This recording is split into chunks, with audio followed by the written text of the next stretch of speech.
All right, I'm Sam Zermeño of Brewhost Brewing, and this is the Brewer to Brewer podcast from All About Beer. My guest is Alex Helms of Troon Brewing, and he is here for a conversation that goes beyond the brewhouse and into topics that matter to brewing professionals and curious beer drinkers. First, please visit allaboutbeer.com and follow on social media at allaboutbeer. And to support journalism in the beer space, check out patreon.com/allaboutbeer. We'll get into the conversation in just a moment, but first, this message. Whether the groundhog saw his shadow or not, this is the time to look at green teas for spring beer rollouts. First Tea's Hyson Green Tea provides a layer of green, vegetal sweetness and a keen roasty note that pops as a standalone addition or complement to tropical fruit. Contact First Tea at info@firsttea.com. That's FIRSDTEA for details and more great ideas. Malteurop Malting Company is based in North America, specializing in growing and producing quality malts for the craft beer and distilling industries. With local farms and malt houses spread across the United States, Canada, and Mexico, Malteurop Malting Company's commitment to excellence is fully ingrained into every batch it produces, ensuring breweries and distilleries of any size can create the finest beverages on the planet. Visit malteuropemaltingco.com to learn how Malt Europe Malting Company can support your malting needs. Contact Malt Europe Malting Company at customersuccess@malteurope.com or dial 844-546-MALT for questions or to place your order. A little bit about my guest today. Alex Helms is the owner slash brewer at Troon in Hopewell, New Jersey. Alex spent his early 20s traveling the country and working as a line cook before deciding to move back to New Jersey and start a brewery in 2015.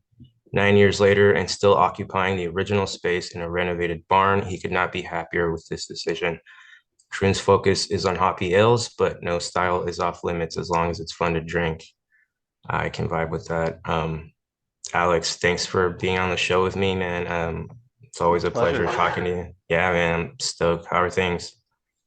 You know, we're middle of the winter, so pretty Yeah, dreary. yeah, I feel you. Is it? But I really can't talk since you're in Portland, so I'm sure it's amplified. Yeah, we had a pretty gnarly last couple of weeks with all the ice storms and whatnot, but Any yeah, snow this year?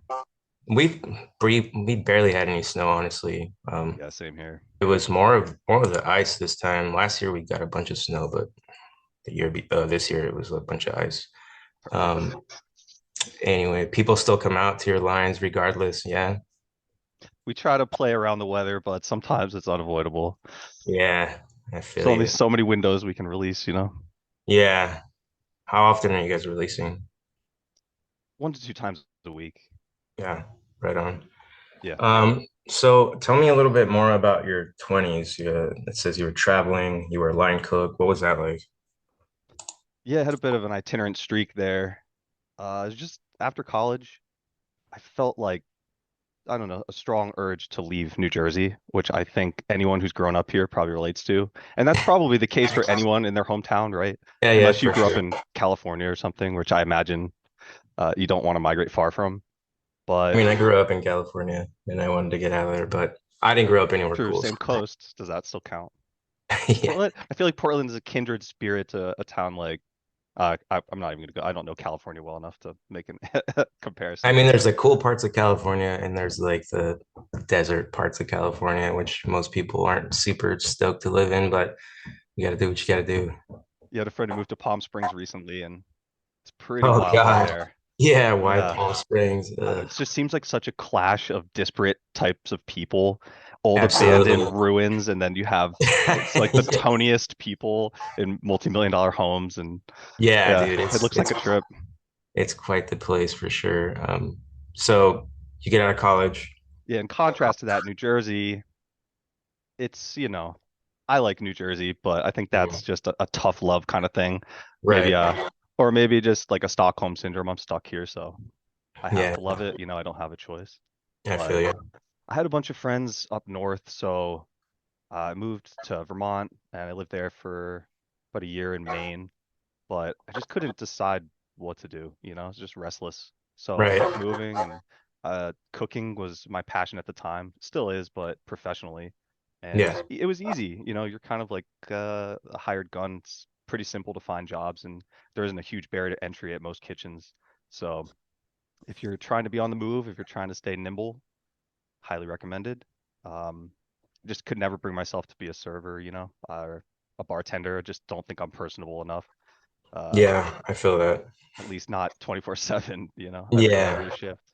So I ended up moving to Austin, and I went to a gas station and I found this 750 on the shelf, and it had this crazy label on it, metallic, and I brought it home. It was amazing, exploded, and it was still delicious. And I looked at him like, who the hell are these guys? And it was this brewery called Jester King. Okay. So I was working at two restaurants at the time, and in my Yeah. spare time, I emailed them and just asked if they had any kind of work for me, which, you know, prostrate before the brew gods like I usually was, Right. begging for any kind of opportunity to try to get into beer, which already piqued my interest. I was already a big consumer of beer. Right. So they were the first brewery that I contacted that actually agreed to let me come volunteer there and start working the packaging line. And that was my entry into craft beer, and really what sparked something in me to veer my path away from a career in cooking Right. to something that I thought at the time, and probably has become more of a conviction at this point, that is a parallel to cooking, which is Yeah, yeah. brewing. I think Absolutely. it shares so With much, chefs. Yeah. and that was really it. I moved to Miami after briefly. Terrible decision. And What'd you do in then Miami? still cooking. We tried to Yeah. open a craft beer bar. That was around, yeah, that was around end of 2014. Okay. So I think it actually would have been pretty cool. Miami's is like, you know, heads and shoulders past what it was back then. Right. I think the only brewery at that time was Winwood Brewing. I Oh, think they're really? still around. But yeah, that was it. I mean, they had a Pops Porter and a Blonde Ale, like pretty simplistic stuff. So a lot has changed, obviously. Yeah, absolutely. So you will end up moving back to New Jersey after all that. Yeah, Did you get, my mom sent me a clipping, and I think, you know, it's funny. I think I told John this if he's listening still, but my mom sent me a clipping about this farm that was being constructed yeah. and their designs for a market and a tavern.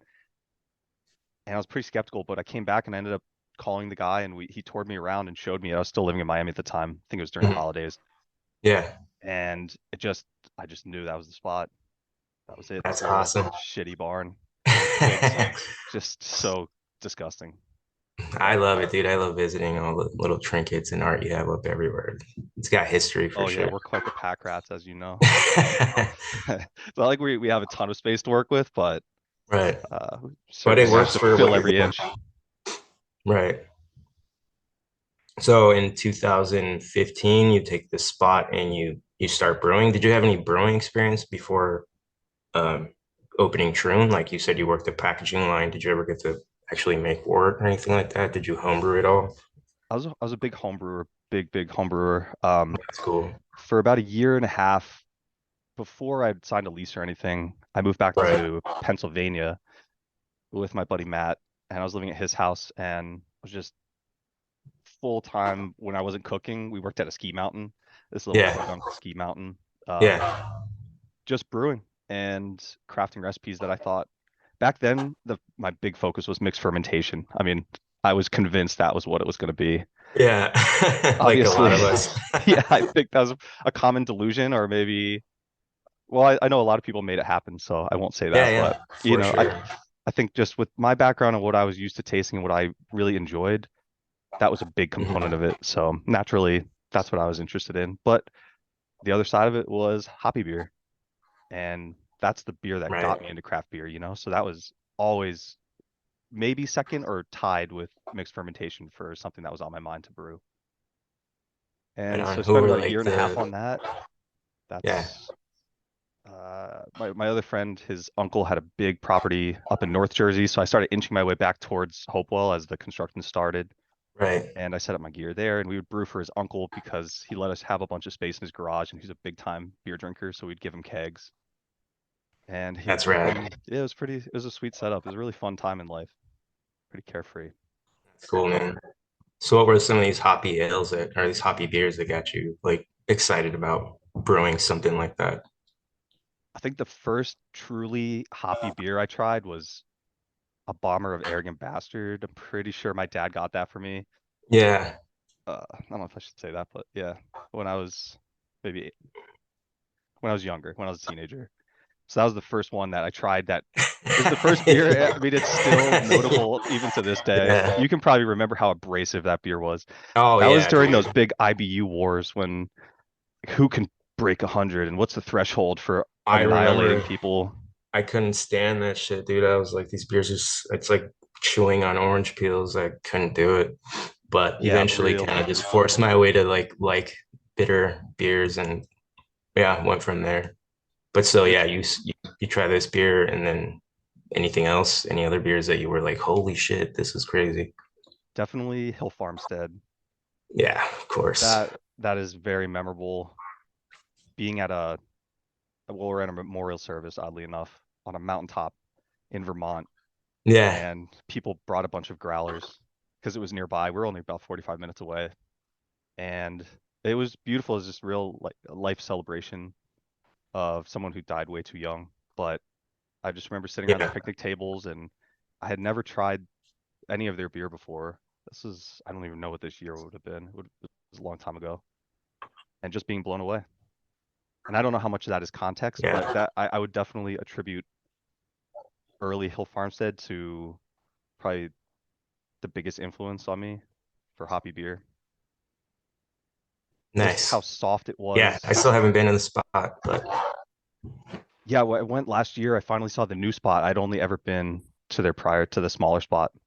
It's so beautiful up there. I mean, you can't really go wrong in Vermont, but that's definitely a special property. yeah, I really want to go to Vermont. I still haven't been to Vermont. I really want to go. I want to check out all those breweries that are out there. Yeah, it's really out of the way. All right. So So you get into the space at some point in 2015 and you just start cranking out hoppier beers or what is it? Because I don't really know like the whole story behind how you started. Like what were you making at first? Did you coin the hoppy ale like right away or were you brewing other styles at the time? we were brewing all sorts of styles. I think one of the first things we brewed was a porter. All the first wort I made was mixed fermentation. We filled a bunch of wine barrels, Yeah. and we just never had the space for it. I really was committed to it in the beginning, but it Yeah. just became clear that yeah, one, we don't have height. We for that matter, we don't have width. So Right. yeah, Yeah. we're so limited on what we could store and for how long we need to keep it. How were you guys going about getting rid of the beer at the time? Like just crowlering it? We did growler fills on demand. So Oh when we yeah. first opened, it's funny because when we opened the brewery, all we knew was there was an idea of a tavern, Brick Farm Tavern, Right. and it was a beautiful building. They renovated this old house that the Lemmerling family used to live in, and they did Mhm. a gorgeous job. We were there during the construction. The GC was doing our building as well, and my impression of it was going to be a pretty chill place, wood-fired grill, very good match for the brewery. Yeah, And you know my stylings. It's pretty relaxed. for What sure. ended up, the guys that ended up taking the keys to that place, they really thought it was going to be a Michelin restaurant. So in the first maybe 1 to 2 years of Troon, they had Yeah. valet, mandatory valet. They had like a 9 course tasting menu. It was so wildly different than what I'd anticipated. And I thought we were completely fucked right then, that it was Yeah. never going to be a fit. Right. So it felt like from the inception it was going to be an uphill battle. And we don't Right. really, and in the beginning it was a little better because we were doing growler fills. Mhm. Granted, it was not efficient at all, as you can imagine. I mean, 100% of our beer we had to fill on the spot. We had no floor drains, Oh just shit. a disaster. That's crazy. But and that was really the catalyst for starting to move to crowlers because Yeah. again, we don't have room for a canning line. Yeah, yeah. But I've been in the space. It's yeah, small you've for seen it. sure. It's like, 450 square feet maybe of the production area. Yeah. So So at what point do you guys decide you want to start crowlering? And who, like, you guys do that by hand, you and Sean, yeah? yeah, it was Tom actually Um, who was the first person to work with me. yeah, And I remember one day we closed up the door for the day, and it the lines had started getting a little longer, or the I guess the word had started to spread a bit. yeah. And we'd open it, it would just be nonstop, hours and hours of filling. And Like on the go? yeah, I mean, it was just first come, first serve still. So when we'd open, people would line up and they'd pop in, and we had no limit. You could just fill as many growlers as you wanted. And Oh it would, shit. Yeah, yeah. yeah, I remember I was frustrated because I knew there had to be a better way. And it just Of seemed like course. a waste of time. And like, it was great to interact with everybody. That was this is the only thing that ever gave me pause when we decided to move to Crowlers, that we'd lose the interaction. Right. But Because now it's just like come and get him and go. exactly. Yeah. But one day, Tom, I remember Tom, we closed up and we shut the door, and I just saw on his face, it's like, we're not doing that anymore. Yeah, just overwhelmed with the work.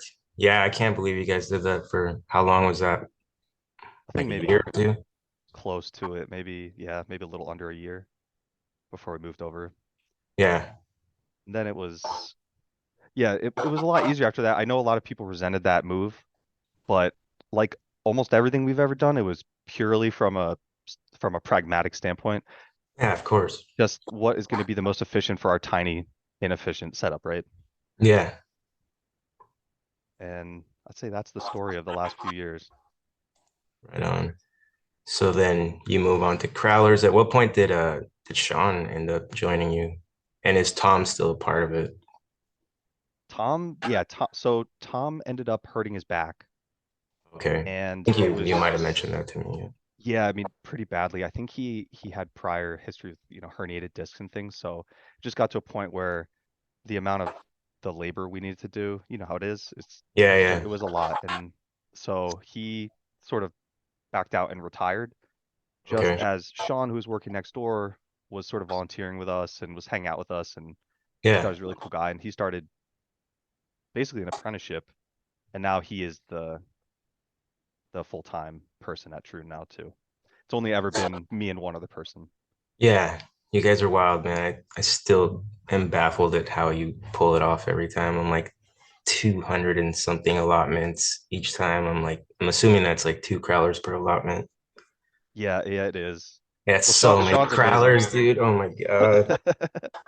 I see how you guys do it. And then not only that, but like the quality of any crowler I've tried from you guys is always like top notch. Like you clearly know what you're doing. That's like Oh, thanks. Appreciate it. hats off to that for sure. Um, It's definitely been a learning process. I think we have it pretty well nailed down now. yeah, I would say you definitely do. Tell me a little bit about what inspires you outside of beer. Like I know your labels are a little dark. Like people that that haven't seen your crowlers or your art aren't really aware of it because the photos you post are like photographs you take yourself, right? Um, Yeah, it is funny. I never really thought about how the contrast between the what people see on Instagram versus what it oh, dude, actually yeah, looks it's like. like it's night and day, literally. Like you have these beautiful outdoor pictures. I'm assuming you take them around the brewery somewhere out in the fields. Yeah, they've all been shot within 100 yards of the brewery. That's so Just have to rad. get creative. Yeah, I you've done it. Yeah. in my early yeah, when I thought when I was younger that I was going to be a photojournalist. That was what I always dreamed about being when I was a kid. Cool. Yeah, And that's then I awesome. just unfortunately watched the industry crumble and erode as I was in Yeah, college. At my most hopeful, yeah, the whole infrastructure failed. So I knew I wouldn't be able to do it, but I always had this, I don't know, like a lingering hope that I'd be able to integrate photography into something that I did later on. yeah, that's awesome. So that's why we try to make an effort to make it look nice. Yeah, If you. I if for mean, nothing else, my own personal satisfaction. yeah, Maybe is the story of Troon. absolutely. You do a great job at it. At first, I thought it was Sean taking the photos because I know Sean's an amazing photographer as well. Oh yeah, But he would be more than capable. yeah, I think it was Hannock that showed me a picture of you taking a picture of your beers, and I was like, no shit, he's also taking the photos that they're posting on social media. That this guy is as dedicated as they get, and I admire that about you. It's fucking cool to see. Yeah, Um, shot subjects are a lot more squirrely and difficult to photograph. Ours are yeah, thankfully usually standing still, so pretty cooperative. for sure. So yeah, what inspires you besides beer and For the food? art, for the Yeah, like art, what I know you and I have similar taste in music. Like right. what are some of the bands or artists that you look up to and take inspiration from? Yeah, I think similar to you. One cool thing about growing up in New Jersey, there was a huge hardcore scene when we were teenagers, Yeah. and my friend group was always into metal, always into hardcore at the time. Yeah. So I think I just grew up idolizing those bands and just absorbing the art. We had a really cool record shop in Princeton, the Princeton Record Exchange, Yeah. and they would sell us because if you went to Barnes and Noble, for instance, they wouldn't sell you the explicit albums when we were younger, but Princeton looked the other way. I don't know if that's still a thing. I mean, I guess kids don't. I mean, no one really purchases physical media anymore, so Yeah. It's I kind of guess sad. like, can your son just go on Spotify and listen to some really aggressive shit? Is that Yeah, I are, mean, are there parental everything's controls or accessible. something? There are parental controls, but like the other day, he was still able to go on and search for a song that I suggested, and he played it, and I was like, hell yeah, thanks, man. Okay, cool. Yeah, it is funny to think. I mean, it's so easy now for us, at least for me, I didn't have a computer till probably ninth grade or something. So by the time I learned about torrenting, Yeah. and still at that point, this music's kind of obscure, right? It's not the first thing that Yeah. people think Yeah. to upload to LimeWire. So it was so much relying on Yeah. buying CDs or burning from friends who had it. Absolutely. Um, and I think that's kind of what made it special since you had that book, you had the leaflet in your hand, you were able to look at the art. I hardly ever get exposed to that stuff anymore, unless you're at a show and there's a merch booth or something. And you see the Yeah. album cover, but that's it. I feel like a lot of that has been lost. Yeah. Um, It's kind of sad, honestly. it is, yeah. I know you're heavily into collecting records. Yeah, Uh, I have some. I lost some throughout the course of all the years of traveling and moving around and shit. But yeah, I still have a pretty solid collection of records, and yeah, I still go to the record stores every now and then, try to find stuff that I've lost, but it's hard to find now. I don't really want to spend time on eBay trying to find the records that I lost. true. Yeah, I get that. Yeah. We're going to take a short break for this message and then come right back for more of this conversation with Alex Helms. Not all green teas are created equal, and using the wrong green tea in your brew can yield a dull, flat flavor. Enter First Tea's Hyson Green Tea with spring green tea character and soft sweetness. Find out more about Hyson tea and other botanicals for beer by emailing info@firsttea.com. That's FIRSDTEA. Malt Europe Malting Company is based in North America, specializing in growing and producing quality malts for the craft beer and distilling industries. With local farms and malt houses spread across the United States, Canada, and Mexico, Malt Europe Malting Company's commitment to excellence is fully ingrained into every batch it produces, ensuring breweries and distilleries of any size can create the finest beverages on the planet. Visit malteuropemaltingco.com to learn how Malt Europe Malting Company can support your malting needs. Contact Malt Europe Malting Company at customer success at malteurope.com or dial 844-546 malt for questions or to place your order. All right, so we were talking about music and records. Let's see here. I'm excited for this year. Last year I fractured my kneecap, and so that was in the early spring, and I couldn't go to any concerts for almost until the beginning of winter. It took Yeah, forever. how did that happen? Were you, I think you said you were playing hockey or some shit? Yeah, it was just a freak accident. I've never broken a bone before. That was the first one. That's Not crazy. not recommended. Yeah, dude, I've broken several and it is definitely not recommended. Yeah, it's a pain in the ass to mash in when you have a broken leg. Yeah. Fuck. I can't believe you did that, honestly, dude. I was like, at the time I was so like done with my job and I was like, I need to get out of here. And I think I remember telling you, like, dude, if you need help, I'll come out and help you match it. And I just want to get away from here. Oh man. I've been there. I've been there many times. Yeah. And Well, now you have the satisfaction of no stress whatsoever, right? Now that you own your own business. yeah, dude, it's like tenfold now and shit. But it's Yeah, it's the good kind of stress for sure. true. All right, let me go through my notes here. I had some more questions.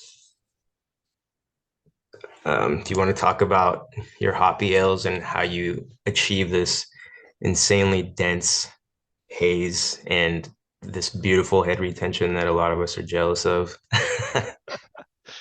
That's been just years and years of experimentation. Yeah, Um, I will freely say that my experience with commercial brewing, you asked, I had none going into brewing. So to me, it's a lot of intuition and experimentation, trial and error, just like I would have approached cooking. right. Just what very driven by my subjective taste. Yeah, So absolutely. I think Yeah, I there's a feel, couple key factors to it. mhm. The first, and I remember this was a much bigger conversation. I think most people have figured it out at this point, but haze stability. I remember when I had first started, that was really the thing that was plaguing a lot of breweries because back Yeah, then everyone was using Conan. Um, oh, I'm sure people still, I mean, it's definitely a workhorse strain. I like Conan, but I for think people sure. were convinced that was it. That was the one for hazies. Yeah, I And remember trying that a few times and just not being able to achieve like the haze that I wanted and whatnot. yeah, it's a tough balance, right? I mean, I don't know how you feel about harvesting yeast, but I do feel like the yeast that you use has to strike a balance of at least flocculating a little bit. Mhm. Some London threes you get from labs, they just don't at all. They're so powdery. You can barely get a pitch out of them. Yeah, But dude, I've always had a hard time with London 3, just harvesting. It's always like so thin and you just have to wait days and sometimes you don't have days to do that. So, that's the issue. yeah. And yeah, I think so a combination so it needs to flocculate if you care about that. I know some people just pitch every time, which is fine, but I think if you're of the school of thought that we are, that you like higher ABV yeast, Right. beers rather, I think you need a yeast that's been acclimated at least for a few generations to drive it that high. Absolutely. At least my experience or my preference. Yeah. So I think that was one huge component of it, finding the right yeast that is cooperative, that's stable, and is pretty consistent generation to generation, Right. but isn't going to leave you with a zero cell count and fucked for your Yeah. next Right. batch, Yeah. which I've experienced too many times. And then running out. I know in Portland's probably a little easier to get brewing supplies and yeast and things, but for us in the boonies, Yeah, I it's imagine such a it's much mess. harder for you. We're lucky out here. Everyone in town has spare yeast often and we share it. Not all of us, but some of us. Like how many generations of yeast are you getting out of a pitch on average? It depends. So we usually run 3 yeasts at a time Okay. or concurrently. So some of our yeast will run to 7 generations. Yeah. Some of it's 3 max, Yeah, yeah, I and feel then the you. characteristics change. I still like using yeast blends. I'm still a fan of that. They're not consistent at all, as you can imagine, Yeah, I've after done it that one myself. pitch. Yeah, that yeast is just so mutated Yeah, but I think so that's one big component is yeast. for sure. Second is water. Yeah. I think you are a big. I was listening to your episode with Hennick, but I know that you're a big proponent of calcium chloride, heavy dose Mhm. calcium chloride. Yeah. I would agree with that too. We've tried just Mhm. about everything. I think one advantage we have is that we don't really disclose what we're putting in the beer, so we have that a look into customer preference that Right. maybe other people don't, having knowing what hops people are responding to over and over again or what water profiles people are responding to. I Right. think I love that you do that. You don't disclose much on your can besides like the date, the name, and the ABV. I was always kind of intrigued by that, but it makes sense being who you are and how you've gotten here. I love that you don't disclose everything, so you get a real honest feedback from people on social media or Untapped or whatever you will. That's Um, where it was derived of, yeah. because I know a lot of people have cynical views on that. It's Hmm. just, to obfuscate the fact that we use the same hops in every batch. It's the same criticism people level at any brewer Yeah. who's making a lot of hoppy beer, right? But Right. ultimately, we found early on that people are so prejudiced against certain hops, and Yeah, absolutely. I don't find generally that that is the case if they don't know what the hop is. And it's not to diminish people's taste or like For argue sure. against subjective taste or whatever. Yeah. I think it's just the truth, and I can prove that based on what we brew. Right. There's just certain hops that attract negative attention, and I think that's fine. We all have like taste associations, flavor, scent associations. It happens with food all the time. Yeah, of But course. if it's there and you're not aware of it, it's not super overt. I just don't think it's a problem, because think more often than not, people don't like a note that might be present in one variety of hop, but that Yeah. might be dominant in a batch, or a harvest of a hop grown somewhere. You might have a Yeah. batch of Citra that's really garlicky, and maybe someone is especially sensitive to that, Yeah. and they respond to it. But if you ask them, that could be their favorite hop. Yeah, yeah, absolutely. Um, so what about your grist? What is that looking like? Are you like pro the oats or are you pro wheat or both or Pilsner for base or two row? I feel like your beers are very light in color for the most part, which makes me think you use a little bit of Pilsner malt or Big not. fan, yeah. Big fan of Pilsner malt. We use two row as well. Um, the highest lava bond malt we'd probably use is probably a Maris Otter. Yeah. If you get a pale Maris Otter, Yeah, that's yeah. about as far as we'll take it.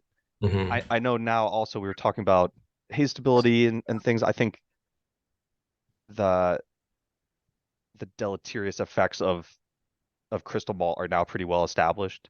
Yeah. So we try to steer clear of that. There's certain exceptions, I Right. think it has its place, but Yeah, in now certain that styles, I feel like, yeah, definitely. And I but think if we're definitely going for not that, in a hazy. Yeah. I will definitely say that if we had a tap room, I would brew more hazies with crystal malt, Hmm. just knowing that they'll be consumed rapidly and that they're going to be on tap and they're not going to degrade really quickly. Yeah. But people tend to hold on to our cans for like a maddeningly long amount of It's time. insane how some of these people are like cracking year-old crowlers, and I'm still just like, wow, that crowler doesn't look oxidized. That's amazing. But Yeah, why the fuck did you hold on to that for a year? You're crazy. exactly. Yeah, people, I'll never understand the logic there. If I Yeah. had my way, people would drink it in 30 seconds, Oh, but I know, dude. Same. I'd be like, you have 1 week to finish this can or it will because self-destruct. yeah. Maybe the puree guys were onto something, we need a way to combat that. Yeah, It's seriously. actually dangerous for you to hold on to this for longer than that. This Uh, will explode in a week. Drink it now. Drink it now. How much of a pain in the ass is it for you to brew other styles, like a big pastry stout? Because I know you guys do some of those too, and I've seen your system, and it's very hands-on. I can only imagine how much of an effort it takes from you to actually get up there and mash that in and grain out. Yeah, it's just everything is so manual. We have two vessel system. Have to mash in by hand. There's no easy way about it. Our stouts now, we've pushed them to such an extent that they just get maddeningly stuck. Just Yeah. frustrating. And I don't know what happened. It just maybe like a year ago, they just all started sticking. It's really disincentivized me to brew them. But we still do. I love brewing the whole gamut of beer. There's nothing that I don't like brewing. It's all fun. The way that our business model works, the way that it's the most efficient is we can only store one batch of beer in our fridge physically. Yeah, that's So wild. as soon as we package, we need to get it out, or else we physically cannot package again. Yeah. So you really do rely on people coming and just taking it all so you can keep going. yeah, it's a necessity. There's really nothing else we can do with it. So, Yeah, that's tough. and then I you mean, know, you guys there's do a great job at that. It seems like you have no problem getting rid of it, which is cool. You get to keep brewing. yeah, I think the number one thing that we try to brew for is the assumption that the person who's coming, it's their first time coming, and that's the beer that they're going to judge us on. Yeah, So right. it's kind of a tough predicament because on the one hand, people are really excited to come get it, Hmm. which is the whole goal, right? You need people to be excited and to engage with the beer.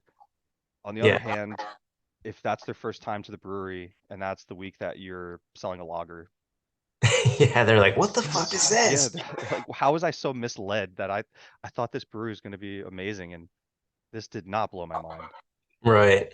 And so it's tough. You have to tread that line where the local people who it's really accessible to are much more receptive because they don't have to go out of their way.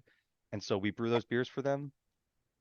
The rest of the Yeah, time, I feel beholden to the person who it was a total inconvenience for to come get the beer. And I'm just being realistic. I know what they'd like to see when they come. I of know what they'd like course. to purchase. So we try more often than not to give that to them. Yeah, yeah. And again, it doesn't bother me. For me to brew any style is it's equally as fun, Yeah, equally as stimulating. So there's no resentment from me here. for sure. What is your favorite style? Is it hoppy ales or is it something else? Like as far as brewing goes, like what do you have the most fun brewing? I think at this point, probably hoppy ale, just because there's so many iterations of them, and Yeah, right. it still feels like I never quite get what I want I feel the same way, dude. from Every the latest batch, batch. I'm just like, oh my God, it's not hazy enough, or it's just not aromatic enough, or whatever it is, like I wanted my pH here, but it finished here. Exactly. I think that's the privilege that consumers have versus the people who are actually making it. Again, not to draw every comparison to food, but it is similar to have something plated and delivered to you and to be able to just eat it on the spot without any context or not knowing what went into it. It's Right. it's very enjoyable for a beer. You've tasted it from the kettle to 3 days into fermentation, Yeah. and sometimes you know how it feels. This beer's on a trajectory, and you feel like here it is. This is Yeah. exactly what I'm aiming for. It gets up, you carbonate it, you package it, it's exactly what I want. And then as soon as it's canned, you open one and you go, oh shit, well, maybe not. Back to the drawing board. I feel you so hard on that, dude. And It's almost like you're sick of it at that point, right? You've yeah, ferried I'm it like, I to its just want to give up on this shit. I'm gonna start yeah. brewing all lager out here. I have a That would lager in be the tank that I'm really stoked on right now. what kind of lager? It's a Munich Helles. I did a little single decoction on it and it turned out awesome. I'm excited for you Hell to try yeah. it. I'll That's send you some. awesome. We actually had so there's a distillery next to us and there I think two distillers ago they had a super talented guy, Jeremy. He Yeah. was one of the co-owners of another brewery out here called Neshaminy Creek, Hmm. and he's one of the most talented lager brewers that I know. Yeah. He actually has spent the last few years in Germany brewing out there, Oh, wow. which That's maybe awesome.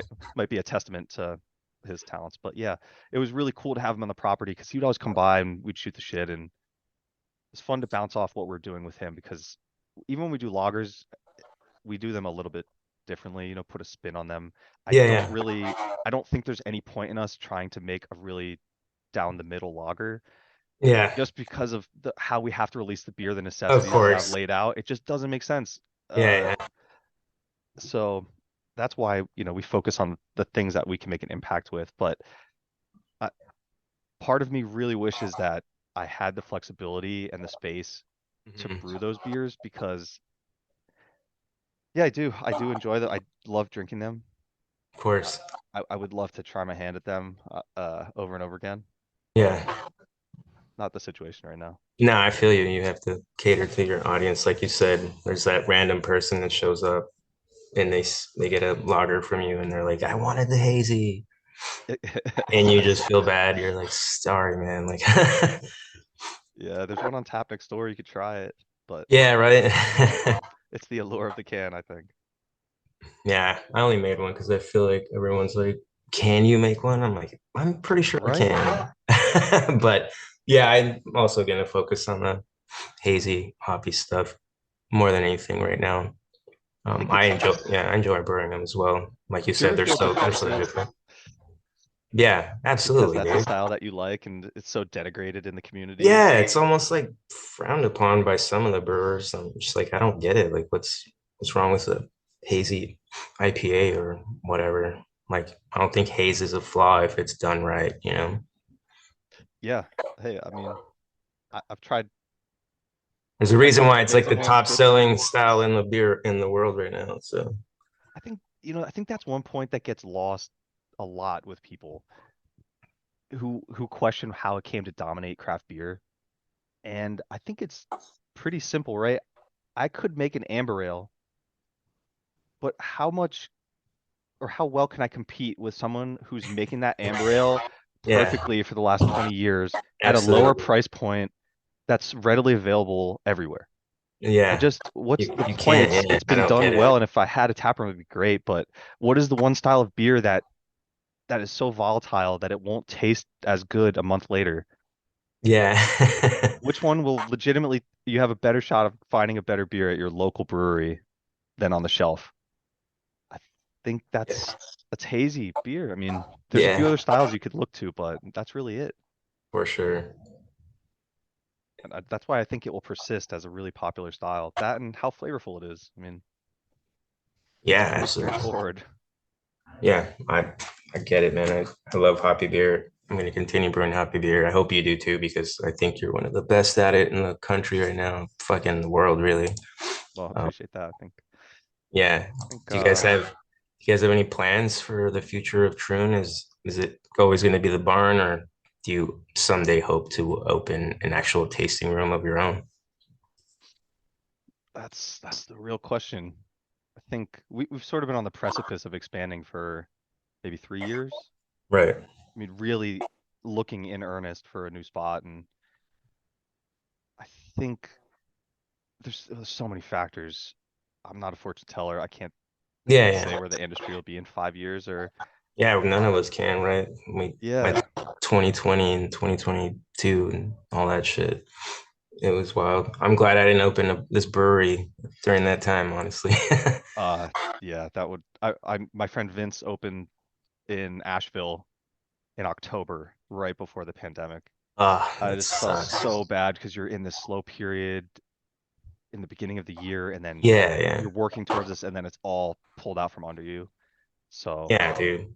I mean, I yeah. felt terrible and they had put so much, I mean, just like everybody, it's not, it's not a cakewalk. They put so much time and effort into this place and thankfully it's thriving to this day, but Yeah, I'm glad to uh hear it, dude, got a because little taste of that and it's definitely a wake up call and only having a single employee and he's one of my best friends as well, which is helpful. And Tom is still one of my best friends. He still helps us out around the yeah, brewery and he's that's knowledgeable rad, in man. all the things that I am not. So Yeah. It's always good to have a team like that, man. People it that just is. have other strengths in other parts of the business. Like I have Ivan over here because I mean that guy just loves to talk and everyone loves him. I don't have that forte. I feel like I'm not as personable. I mean I can be, but it's stressful enough having to operate behind the scenes with the brewing and all that stuff to want to talk about it all the time with people.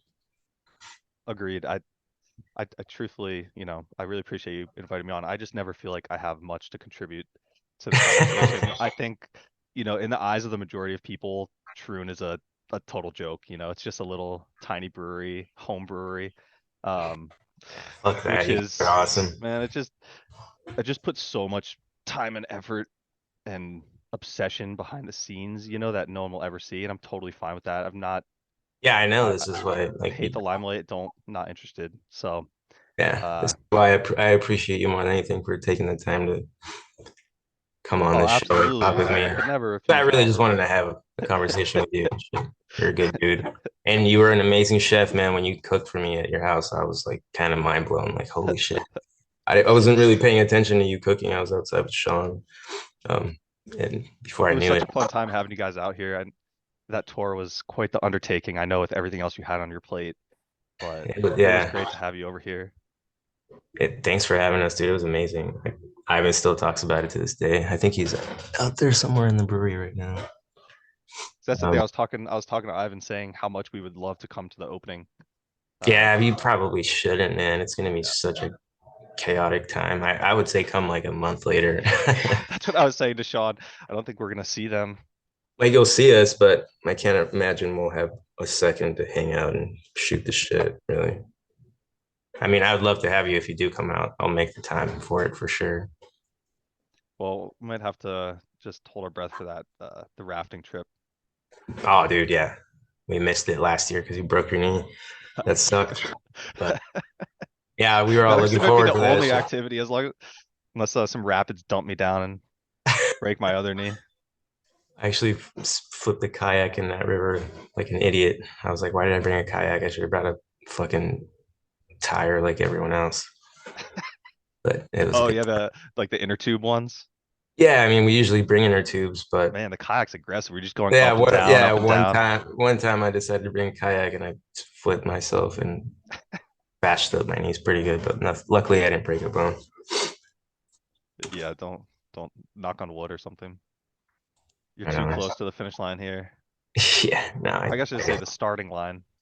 yeah, right. It feels like, One through one ribbon into the next one.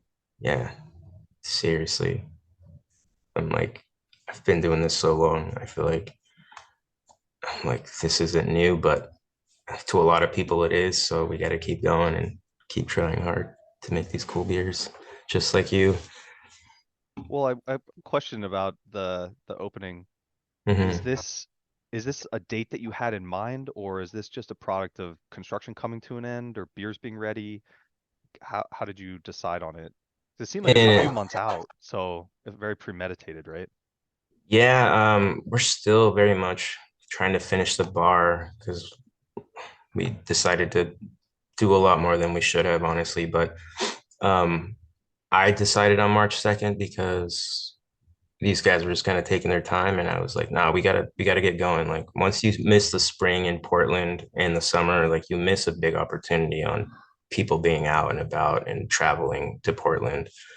So I was like, let's get through the winter, and as soon as the spring comes, like we'll get after it, and then we can kind of take a breather next winter and go from there. So it was That me makes a just lot of trying to, sense. yeah, it was me just pushing these guys to get it going because, yeah, weather is very, I don't know. You've been out here, it's very gloomy most of the year. So we need, We caught a lucky streak, but yeah, I remember it was it was pretty touch and go. yeah, for sure. And now LA is underwater, so Yeah, they got my something like parent, 50% of their annual rainfall in a single day. that's gnarly, dude.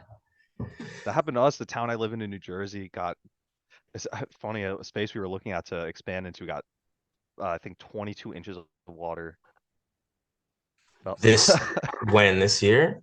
2 years ago. Oh, There's shit. FEMA relief effort and everything, and Yeah. I just remember walking past that space afterwards and just going, "Holy shit, we could have invested $1 million in that building, Yeah. and it would Jesus, have all man. been lost instantly." That would have sucked so bad.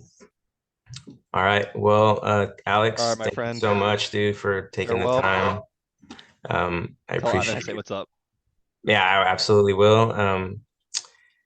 Alex will be back on the next episode of the show as the host, having a conversation with a brewer of his choosing that will be on the air in 2 weeks.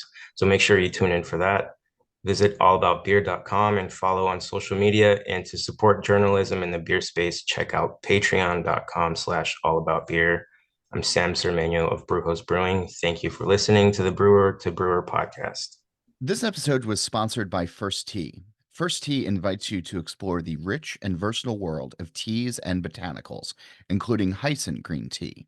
Email info@firsttea.com, that's FIRSDTEA, for support in choosing the right tea and the optimal way to use them. Malt Europe Malting Company is based in North America, specializing in growing and producing quality malts for the craft beer and distilling industries. With local farms and malt houses spread across the United States, Canada, and Mexico, Malt Europe Malting Company's commitment to excellence is fully ingrained into every batch it produces, ensuring breweries and distilleries of any size can create the finest beverages on the planet. Visit malteuropemaltingco.com to learn how Malt Europe Malting Company can support your malting needs. Contact Malt Europe Malting Company at customersuccess@malteurope.com or dial 844-546-MALT for questions or to place your order.